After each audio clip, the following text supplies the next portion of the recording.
भेरगाव महकुमानि गाहाय मावख'आव गोबां मुलाम्फा मोनगिरिफोरनि समाजारि रांखान्थियारि सांग्रांथि मेल खुंनाय जायो।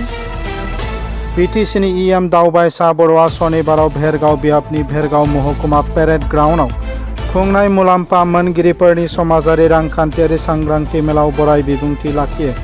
बिथाङा 10,000निबो बांसिन बेनिफिसारिफोरनि सिगाङाव सुबुं गौमायाव बिबुंथि लाखियो आरो बुङोदि प्रमद बर'नि सिमां बिटिआरआ गासै बिथिङावनो जौगाखांबाय। गोबां गोदान बिथांखिफोरा बुङोदि बिसोरो सुबुंफोरखौ मदद खालामगासिनो दं। आथिखालनि बिटिसिनि गोदान दिरुङा बयखौबो थुलुंगा होदों। बिटिआरआव गोजोन फैदों। बिपिएफ सरकारा थांनाय 17 बोसोराव रायजो राजाफोरखौ जौगाखांहोनो हायाखै। इउपिपिएल जथाय सोरखारा 5 बोसोराव गोबां खामानि मावदों। प्रमद बर'आ बेबायदि बिबुंथियाव बुङो। इएम रनजित बसुमतारी, बारग' एमएलए सन्दि बसुमतारी आरो बारग' लेङाइ आफादगिरि निरसन बर'आ बाहागो लादोंमोन। मुंख'जाथावदि आसाम दर्शन बिथांखिनि जोहै गाहाय आलासि बिटिसिनि गाहाय मावफुं सोद्रोमा प्रमद बर'आ नामघर समिति, बाथौ समिति, चार्च समिति बायदि मोन 9 कमिटिफोरनो 2 लाख रांनि चेक राननानै होयो। बेफोरखौ रायजो राजाफोरनो जोङो गेलेनाय मिथिहोनांगौ। रायजो राजाफोरनो मालाबा अफिसारफोरा मोजाङै मिथिया आरो बिनि थाखायनो जिखिनि लाब मोननांगौ बेखौ बिथांमोनहा मोना। बे खोथाफोरखौ जेला आं मिथिबाय जे गुबुन गुबुन जायगाफ्राव नैबे जोंनि मोजां मोजां स्किम आलारि सोरांखौनो होन, अनसाय बिथांखिनि होन, माइनाव सोरांखौनो होन, गियान सोरांखौनो होन, बेफोरखौ जोबोद लाब जादों, नाथाय रायजो राजाफ्रा मोजाङै मिथियाखै। दा बिनि थाखायनो खावलायनायखाय जोङो गासै 20 समस्थियाव जोंनि बेनिफिसारिफोरनि मिटिं लादों आरो मोनफ्रोमबो मिटिंआनो मोजां जादों आरो रायजो राजाफ्रा दायो आङो सानदों जे गासैबो स्किमखौ मिथिनो हाबाय आरो बिनि लाबखौ बिथांमोना फैबाय थानाय समाव मोजाङैनो लानो हागोन। गोबां रायजोफोरा जेनेबा भेरगावनि आइ आफा रायजो राजानिसिम रोजा रोजा साबायखर बावो। आं दिनैनि बाथ्रा नङा, प्राय 30 बोसोरसो सोमावसारनायनि समावबो भेरगावनि रायजो राजाफोरखौ अराय सम मोनबोदों जोङो। जोबोद मोजां साननाय हनायफोरा जोबोद मोजां, माहारिनि थाखाय अरायबो सानो। दा भेरगाव ओनसोलाव बिनिखायनो जोङो बेवहाय खेराइसालि मोनसे लुनायनि थि खालामदों। बिनि कनसालटेन्टआ बिनि डिजाइनखौ खालामजोब्बाय। बियो भेरगावआवनो लुनाय जागोन आरो बेजों लोगोसे भेरगाव ओनसोलाव जोङो मोनसे स्टेडियाम आं थांनाय बोसोराव फोसावदोंमोन। स्टेडियाम नङा, एकाडेमि।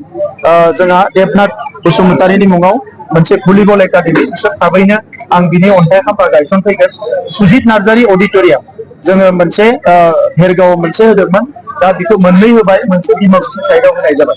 दा बेबायदिनो गोबां आसनिफोरखौ भेरगावआव हरनाय जादों।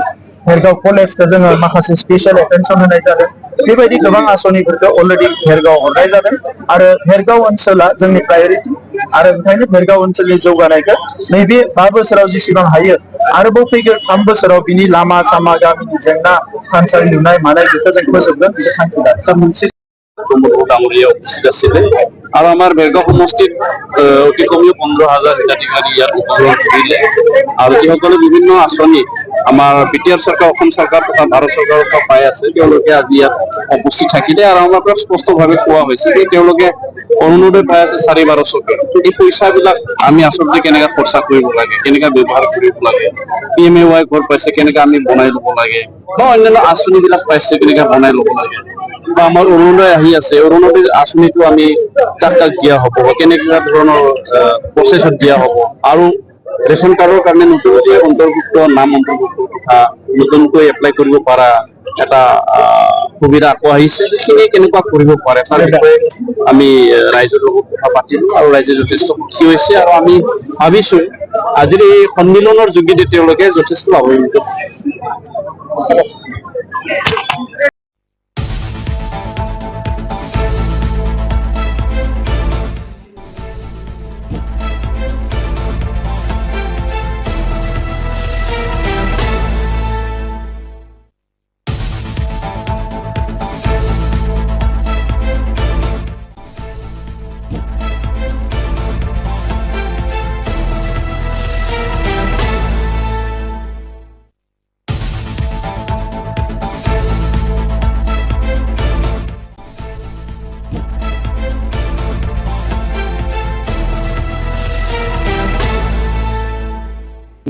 खैराबारिनिफ्राय दिपेन डेकानि रिपर्ट एनबिटि लाइभ।